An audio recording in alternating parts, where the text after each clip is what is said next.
আসসালামু আলাইকুম রহমতুল্লাহ। আমরা বন্যা কবলিত বা দুর্যোগে আক্রান্ত মানুষের সাহায্যের ব্যাপারে আলোচনা শুনছিলাম। গত ভিডিওতে আলোচনা শুনছি।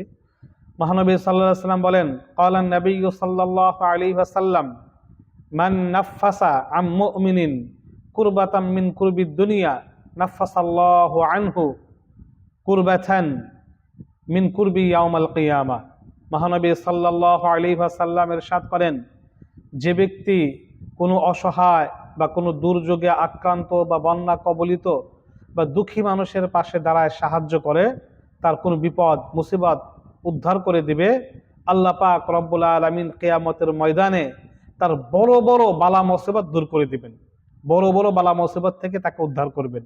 বড় বড় বালা মুসিবত যেমন মিজানের পাল্লায়, হাসরের ময়দান, পুলসিরাত ইত্যাদি বড় বড় বালা মুসিবত থেকে তাকে উদ্ধার করে তাকে জান্নাতে যাওয়ার ব্যবস্থা করে দিবেন। এই জন্য মানুষের পাশে দাঁড়ানো, অসহায় মানুষ, বন্যা কবলিত মানুষ, যার যার সামর্থ্য অনুযায়ী তাদের পাশে দাঁড়ানো উচিত বা জরুরি।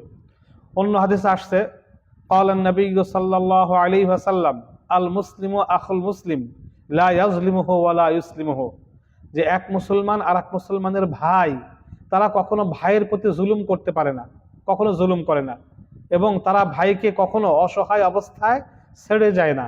আজকে আমাদের সেই 59 বা 60টি জেলায় মানুষ, বিশেষ করে চট্টগ্রাম, পার্বত্য চট্টগ্রাম ইত্যাদি জেলার মানুষ যারা বন্যায় আক্রান্ত, বন্যা কবলিত, তাদেরকে ছেড়ে মুসলমানরা আমরা যেতে পারি না।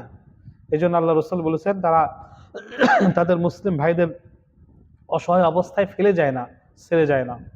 অন্য হাদিসে আসছে, আল্লাহ রাসূল ইরশাদ করেন, আর রাহিমুনা ইয়ারহামুহুমুল্লাহ ইরহামু মান ফিল আরদ ইয়ারহামকুম মান ফিস সামা। আল্লাহ রাসূল বলেন যে যারা মানুষের প্রতি দয়া করে, আল্লাহ পাক তাদের প্রতি দয়া করেন।